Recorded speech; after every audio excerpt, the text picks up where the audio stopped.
Last year on Valentine's Day, there was a gentleman that came into Tiff Streets and bought 6 of our chocolate-covered strawberries. He got an engagement ring and he put the ring inside of our box. And later that night, he gave the box of chocolate-covered strawberries and the engagement ring to his girlfriend. And we found out about the engagement later that night on social media. I love that story. That story reminds me a whole lot of myself and my wife, Natalie. We met one day and we hit it off. We had a great time, but I never got her number and I never knew if I was going to see her again.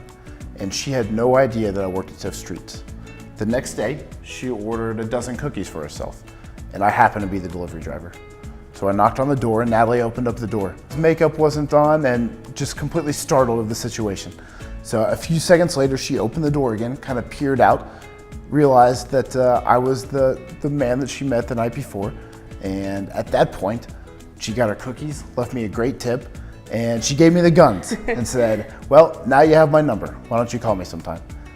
So my engagement story did not start off with 6 chocolate-covered strawberries, but we did get engaged in San Diego, watching the sunset, whenever I asked her to live the rest of her life with me.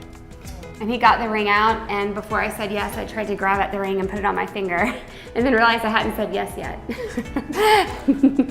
And then gave it back to him and said yes, and then he put it on my finger. The best wedding present we got was the receipt from that one delivery that I took to Natalie the day after we had first met. It was the receipt with the great tip, and it was the gift from the 2 founders of Tiff Streets at the time.